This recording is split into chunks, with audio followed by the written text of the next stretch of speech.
İslam'da vatan söygüsü Abdüsalam Hicrani. Vatan ve milletni soymak ahli İslam şanıdır. Bu hakikat, bu adalet Tanrı'nın fermanıdır. Abdülaziz Mahsum.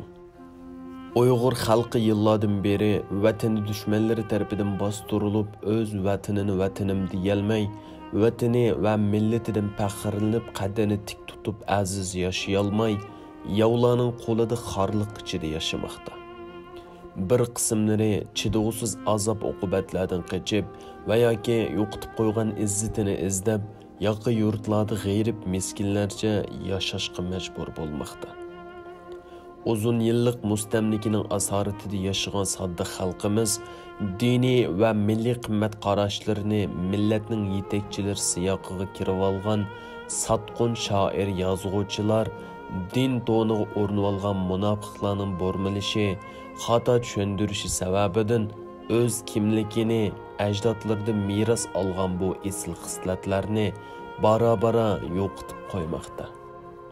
To'ng'irqagan xalq ichida ba'zilar vatanni so'yish iymondan desa, yana ba'zilari vatanni so'yish tafriqchilik va iymonga ziddir degandek fikrlarni yudib yurmoqda. Hatto bir qism kishilarimizda vatan va millat so'zidan qo'rqadigan psixikalik holat allaburun shakllanib bo'lgan. Aslida islom mo'jizelik kitobi bo'lgan Qur'oni Karim, payg'ambarimizning hayoti va uning hadis shariflari, sahobalar va ularning izbosarlari orqali bizga qandoq yashashimiz kerakligi, izzatga erishish uchun nimalarning muhim, nimalarni so'yib, nimalarni o'ch ko'rish haqida jonliq ulgilar bilan qimmatli dars bergan edi. Afsuski, islom ko'z qarashlari bo'rmilinib, vatanni so'yish, vatanni qo'g'dash, vatanparvarlik hukmlari islomga zid ko'rsatildi va islomdagi vatan hukmi cho'rib tashlandi. Bu qisqagina maqolamizda vatan so'ygisi degan nima, uningga islom qandoq qaraydi, avlodlarda vatan so'ygisini qandoq yetildiramiz degan savollarga ixcham javob berishga tirishamiz. Undaqda vatan so'ygisi degan nima? Vatan bizning uyimiz, bizni qo'g'daydigan qalb, bizni qo'ynida o'stirgan muborak tuproq. To'pilari shahidlarning qini bilan bo'yalgan, cho'llarda ajdodlarimizning izlari qolgan, kulturimizni shakllantiradigan, kimligimizni barpo qiladigan, izzatimizni qo'g'daydigan qalqinimizdir. Vatan demak so'ygi demakdir. Vatan so'ygisi bo'lsa, bizni hayotga bog'lab turadi. U insonga o'z qadr qimmatini berdi. Vatanni so'yish o'zini, ajdodini, millatini, kulturini, kelgusi istiqbolini so'yish. Shahidlarning to'kilgan qonlarga ehtirom bildirish, barliqini vatanga otgan bahodir azmatlarning ruhini qo'rindirmasdan, kelgusi avlodlarga parlaq kelajak yo'lini qoldirib ketish demakdir. Vatanni so'yish ulug'vor shuarlar bilan qiyin kunlarda vatan deb uhsinib qo'yish bilan va yoki yaqin yurtlarda g'ayriblik bosganda yashasin vatanim deb to'lab qo'yish bilan ma'lum xotira kunlarda, Cumhuriyet bayramlarida, qandoqdir to'y to'kun, ziyofat so'rinlarida ullik ovozda so'zlab qo'ysilib bo'ladigan bir damlik hayajon bilan bo'lmaydi. Balki butun vujud bilan vataniga, vatanning tinch omonligi va xotirjamligiga, uningdan dushmanlarni qo'lab chiqarib, uni gullantirish uchun olimlar bilimini, baylar mol dunyosini, askarlar jinini, ota-onalar o'z avlodlarini pido qilish bilan amalga oshadigan muqaddas burchdir. Atoqliq yozuvchilarimizdan Abduqodir Jaloliddinning Vatan va iymon nomli she'ri yuqorqi mazmunlarni texmo go'zal bir shaklda ifodalab bergan. Vatan deb to'liding iymoning qani, qalamlar tavratding vijdoning qani, tonglarning ishqida gulxoniman deding, ko'ngling osmonida cho'lponing qani. Tarix batlarini varaqlig'imizda vatanni chin qalbidan so'ygan va uni qo'g'dash va taraqqiy qildirish uchun hayotidan ayrilgan Abduqodir Domollam, Abduxoliq Uyg'ur, Sobit Domollam Lutfullah Mutallib, Mamtili Apandi, Aka Uku Musabaylar, Muhitlar Jamiyati qatorliq Uyg'ur tarixining oltin sahifalaridan yer olgan nurg'unlagan vatan suyar ulamolarni, ziyoli boylarni va yosh azmatlarni uchrata olamiz. Qisqasi, vatanni so'yish har kishining vatan oldidagi mas'uliyatini eng mukammal holatda ado qilishidir. Vatan so'ygusining islomdagi o'rni. Dinimiz ba'zi kishilar da'vo qilayotgandek vatan so'ygusiga zid va yoki uningga qarshi emasdir. Aksicha, vatanni suyishning inson tabiatidagi normal bir ahvol ekanligini Qur'on va hadislardagi bayonlarda ko'ra olamiz. Hattoki dinimiz vatani dushmanlar tarafidan besib olinganda ayol demasdan barliq xalqga uni qo'g'dashni, butun kuchi bilan jihodga otlanib vataniga ega bo'lishni, haqiqiy ma'noda amaliy suyishni farz ayn qilib bekitgan. Islom vatan so'ygisini rad qiladi deguchilar islomni to'g'ri tushunolmagan va yoki qasdan islomning obrazini xunuklashtirishga urinuvchilardir xolos. Chunki islom to'g'ri aqida asosidagi vatanparvarlikni cheklamaydi. Ammo chekidan oshgan holda vatanparvarlik nomi bilan boshqa millatlardan o'zini yuqori ko'rish, musulmonlar orasida bo'lginchilik paydo qilish, musulmonlarni millat nomi bilan bir-biridan ayirish, bir millat va yoki bir irqdan bo'lmaganlik uchun yaxshi munosabatda bo'lmaslik qatorliq islomning eng go'zal prinsiplaridan biri bo'lgan islomiy qarindoshlikqa ta'sir yetkazish hech qanday shaklda vatanparvarlik hisoblanmaydi. İslam bundaq yaman g'araz yoshiringan din dushmanlari tarafidan o'ydirib chiqarilgan soxta vatanparvarlikni rad qiladi. Vatan so'ygisi haqidagi bayonlar. Butun islom manbalari va mashhur islom mutafakkirlarining hech qaysisi vatan so'ygisining islomga zidligini o'ttirg'a qo'ymaydi. Dal aksicha, uning insonning tug'ma xarakteridagi tabiiy bir hodisa ekanligini ta'kidlaydi va islomning fitrat dini ekanligini bayon qiladi.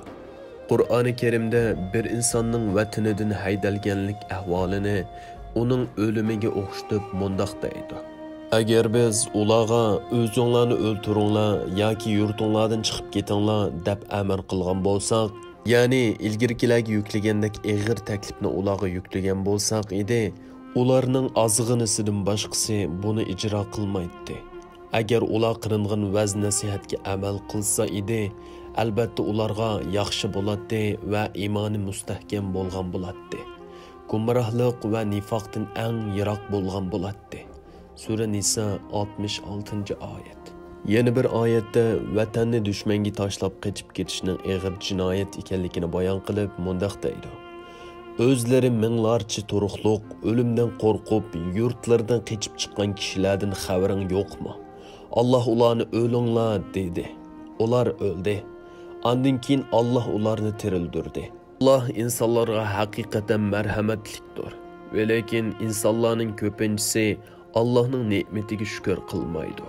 Sura Baqara 233-oyat. Payg'ambar alayhissalom o'z yurti Makkadan hijrat qilib chiqqan chaqda yurtiga qarab turib mundaq xitob qilgan: Shaharlarning ichida nima degan illiq shaharsan? Menga nima degan so'yimliksan? Agar qavmim meni sendan chiqarib o'tmagan bo'lsa, boshqa hech qanday yerga yerlashmagan bo'lardim. İslam tarixi va yoki bizning 20-asrda qurilgan jumhuriyatlarimizning qurilish oldi keynidagi tarixlarga qaraganimizda vatanni qandoq so'yish haqida aql farosatlik ajdodlarimiz bizga qoldirib ketgan nurg'unlagan qimmatli darslarni ko'ra olamiz. Va vatan so'ygisining xalqimizning qalbida qandoq o'rinlashganligi va shu orqali yurt makonlarini, urf, odat, kultur, madaniyatini dushmandan qandoq qo'g'dab aziz yashab kelganligini bayqaymiz. Shoirimiz Muhammadjon Roshidin vatan so'ygusini mono beytlar bilan bayon qiladi. Atammu vatan, anammu vatan. Shundaq ixlosni bovam o'rgatgan. Qadrdon momam cho'chaklarini vatan so'ygisi bilan tugatgan. Barchadan a'lo bizga ona yurt. Ana yurt ishqi o'chmaydigan ot. Vatan so'ymagan topmas kamolat. Osiylar uchun vatan o'zi son. Undaqda avlodlarda vatan so'ygusini qandoq yetildiramiz? Vatan so'ygusi islom nihoyatda ko'ngil bo'lgan bir millatning mavjud bo'lishida muhim rol o'ynaydigan omillarning biri bo'lgan ekan, shundaqla uningdan ayrilib qolganimiz uchun tortgan ziyonlarimiz ko'z oldimizda ochiq savoqlar bilan bizga uning ahamiyatini texmo cho'nqur his qildirayotgan bir vaqtda biz millatimizning kelgusi umidi chaqnaydigan yulduzlari bo'lgan avlodlarimizni bu so'ygi sharobi bilan sug'urib tarbiyalab chiqishimiz to'liq zarur va ahamiyatga ega.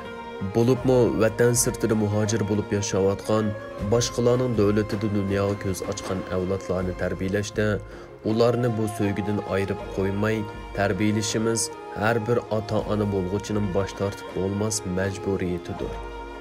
Undaqda ularning qalbida bu so'ygini qandoq bexlandurimiz? Birinchi, balalarimizga kichikidan boshlabla vatanimiz haqqini ko'p so'zlab berish. Vatanimizning ko'rimi, bayrog'imizning rangi va ularning ma'nolari to'g'risida tafsili so'zlab berish. Davlat marshini yodlatish, uning qandoq sharoitda yozilganligini so'zlab berish orqali ularning sop qalbiga gudak vaqtidala vatan so'ygisini selib, ularning diliga bu so'ygining maysisini tikish. Ikkinchi, vatan ozodligi yo'lida qurbon bo'lgan shahidlar va ularning jang maydonidagi qahramonliklari, qo'shgan zo'r tuhfalari, bu jarayonda og'ir riyozatlarni chekkan g'ozilarning hikoyalari orqali bizningmi ashu g'alabalarga erishishimiz uchun shundaq badal to'lashimiz va qurbonlik berishimiz kerakligini tushuntirish. Uchinchi, ana tilimizni avlodlarimizga yaxshi o'rgatib, ularning tariximiz va Uyg'ur millatining qimmatli meroslaridan hisoblanadigan bebaho asarlarimiz bilan bevosita uchrashishiga sharoit hozirlab berish. To'rtinchi, yurish-turish, kiyim kiyish va boshqa ish harakatlarimizdagi qoida yusun, urf-odat, madaniyat va kulturimizga to'g'ri shaklda varislik qilib, uni oilamizda yoshitish orqali balalarimizning tasavvurida haqiqiy sop Uyg'ur ruhini shakllantirish. 5. Vatanidan ayrilib qolganlarning oqibati, tortgan jafo mushaqqatlari, ko'rgan xorliqlarni so'zlab berish va vatanida yashayotganlarning qandoq baxtli yashayotganligini serishtirish orqali vatanning ahamiyatini his qildirish. 6. Vatanning qurilish kuni, shahidlarni xotirlash kuni va boshqa motam kunlariga o'xshash faoliyatlarga bolalarni qatnashtirish. Vatanni qo'g'dash, uningga ega bo'lish, uning shon shavkatini yuqori ko'tarish doirasiga kiradigan har qanday faoliyatlarga aktiv qatnashish, imkoniyati yer bergancha moddiy va ma'naviy taraflarda hassa qo'shish. 7. Vatanni so'yishning islom talab qilgan bir mas'uliyat ekanligi, zarur topilganda vatan uchun jangga otlanishning farz bo'lganligini eskartish va bizning har vaqt vatan uchun otlanishga tayyor ekanligimizni bolalarga his qildirish. Yuqorqi usul va choralardan boshqa har oilada mos holda vatan tuyg'usi yaratishga ahamiyat berish orqali jangovar yangi bir avlodni yetishtirib chiqa olishimiz mumkin. Xulosalaydigan bo'lsak, vatanparvarlik uqumi bilan islomning ruhi hech qachon zid emasdir. İnsanlarda vatan so'ygusining bo'lishi ularni izzat obro'yining dafsanda qilinib, xor va echinishlik oqibatga duchor bo'lishidan saqlab qoladi. İslam prinsiplaridan xalqib ketmagan vatanparvarlik insonlarga kuch berib qolmasdan ularni har vaqt dushmanlardan g'olib qiladi. Ustoz doktor Mahmad Görmez aytgandek, hech qanday bir kuch Alloh muhabbati va vatan so'ygisi bilan yo'g'rilgan yuraklarga tang kelolmaydi. 29 dekabr 2020 yili, İstanbul.